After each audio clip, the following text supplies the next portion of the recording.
Hello दोस्तों, स्वागत करते हैं आप सभी का आपके अपने यूट्यूब चैनल जैकपुर पे। आज के इस वीडियो में हम लोग क्लास 7 का इंग्लिश का पोएट्री यानी पोयम का ऑल ऑब्जेक्टिव क्वेश्चन आंसर देखेंगे जो फाइनल एग्जाम 2023 के लिए इम्पॉर्टेंट है। यानी आज का जो वीडियो है ना, वो काफ़ी इंपॉर्टेंट होने वाला है आपके लिए यदि आप क्लास 7 के स्टूडेंट्स हो। और आने वाले दिन में यानी कुछ ही दिनों के बाद आप लोगों का फाइनल एग्जाम होने वाला है, जिसमें आप लोगों का इंग्लिश से पोएम से भी क्वेश्चन आपसे पूछा जाएगा। तो वहाँ से हम ऑब्जेक्टिव सभी सवालों को लेकर आए हैं जो इंपॉर्टेंट है। तो काफ़ी इंपॉर्टेंट वीडियो होने वाला है। तो आज के इस वीडियो के लिए मैंने एक छोटा सा टारगेट रखा है, केवल और केवल 50 लाइक का टारगेट है। तो प्लीज़ आप लोग लाइक करके 50 लाइक पूरा दीजिए आप लोग, ठीक है। और एक प्यारा सा कमेंट भी कीजिएगा कैसा लगा आपको ये वीडियो। तो चलिए स्टार्ट करते हैं।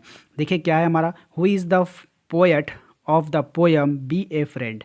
यानी बी ए फ्रेंड एक कविता है, आपको उसका पोएट यानी कवि का नाम बताना है। तो ईगर ए गेस्ट, ठीक है। तो ईगर ए गेस्ट इसका हो गया, आपका कविता का कवि का नाम हो गया, ठीक है। कैसे याद रखेंगे इसको, अगर हम ट्रिकली बात करें, अगर हम ट्रिक से कैसे याद रखेंगे, भूलना नहीं है एग्जाम में। तो देखो, जो फ्रेंड होता है ना, जो दोस्त होता है, जब आपके घर आए ना तो उसको एक मेहमान की तरह इज्जत करो। ऐसा नहीं कि दोस्त है तो जैसे तैसे इज्जत कर दोगे, ऐसा नहीं है।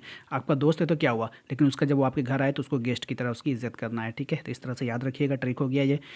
अगला क्वेश्चन देखिए क्या है, who wrote the poem the solitary reaper. जो सॉलिटरी रैपर है उसका पोएट का नाम बताना है आपको। हाँ, किसने लिखा है इस वाले पोएम को, तो विलियम वर्ड्सवर्थ ने। किसने लिखा था, विलियम वर्ड्सवर्थ ने, है ना। तो यहाँ पर आप देखिए, अगर इसके ट्रिक की अगर हम बात करें तो इसमें 3 डब्लू का इस्तेमाल किया गया है, डब्लू डब्लू डब्लू।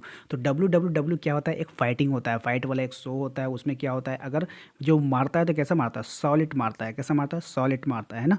तो इस तरह से आप ट्रिक लगा लोगे, ठीक है। नेक्स्ट देखो क्या, who is the poet of the poem where is the mind is without fear, ठीक है। तो ये वाला जो पोयम है, where is the mind is the without fear, इसका लेखक का नाम क्या है, रविंद्रनाथ टैगोर। कौन है भाई, रविंद्रनाथ टैगोर है, ठीक है। अब भैया आप सुन लो, अगर आप शेर हो, टैगोर से क्या हो गया, टाइगर। टैगोर से क्या हो गया, टाइगर। तो अगर आप टाइगर हो, अगर आप शेर हो, तो आपको फियर करने की ज़रूरत नहीं है। क्या, फियर, डरने की ज़रूरत नहीं है, ठीक है। शेर की तरह अगर आप हो तो आपको डरने की ज़रूरत नहीं है, ठीक है। Next, who is the poet of the poem I Sao a new world, ठीक है। इसका आपको बताना है कौन है इसका पोएट, ठीक है। तो आई साव ए न्यू वर्ल्ड, है ना। तो इसका जो पोएट है, जो कविता कवि जी लिखा है, विलियम ब्रैटी रैंड्स, ठीक है। विलियम ब्रैटी रैंड्स, ठीक है, याद रखिएगा। नेक्स्ट देखिए क्या है, अगला सवाल है, who is the poet of the poem daddy fell into the pond, ठीक है। तो इसका जो लेखक है इसका कौन है आपको बताना है, तो अल्फ्रेड नोइस। कौन है, अल्फ्रेड नोइस, ओके, याद रहेगा सभी को। नेक्स्ट देखते हैं क्या है, कह रहा है कि who is the poet of the poem the village black Smith, ठीक है। तो इसका जो पोएट है वो कौन है, हेनरी डब्ल्यू लॉन्गफिलियो, ठीक है, याद रखिएगा। ये भी नाम काफ़ी इंपॉर्टेंट है, याद रखना है सभी को। नेक्स्ट क्या है, how does Smith look like. Smith कैसा दिखता है, स्मिथ ए माइटी मैन, एक शक्तिशाली आदमी। याद रखिएगा, काफ़ी इंपॉर्टेंट रहेगा आपके एग्जाम के लिए। अगला सवाल देखिए क्या है, whose hair is crisp black and long.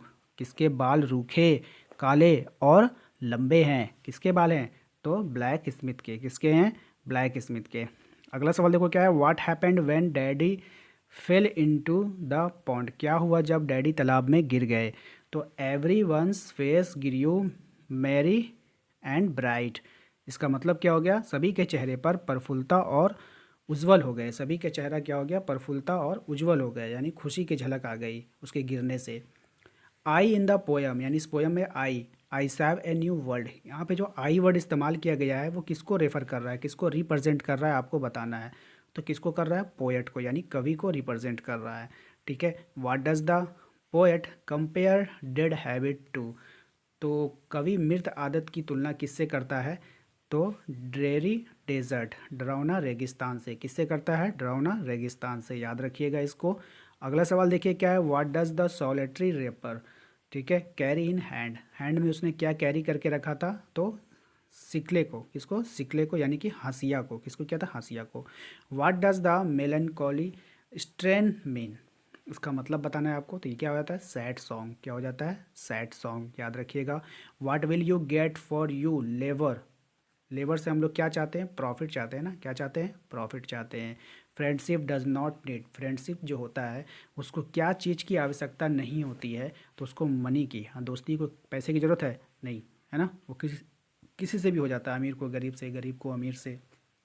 ठीक है। तो उम्मीद करते हैं कि आप लोगों को ये वीडियो पसंद आया होगा। वीडियो पसंद आया है तो प्लीज़ एक लाइक कर दीजिएगा, चैनल पे यदि पहली बार आए तो सब्सक्राइब कर लीजिएगा, घंटी के बेल आइकन को भी प्रेस कर लीजिएगा। साथ ही साथ 50 लाइक का टारगेट रखें इस वीडियो के लिए, तो प्लीज़ आप लोग लाइक करके उसको पूरा कर दीजिए। Thank you.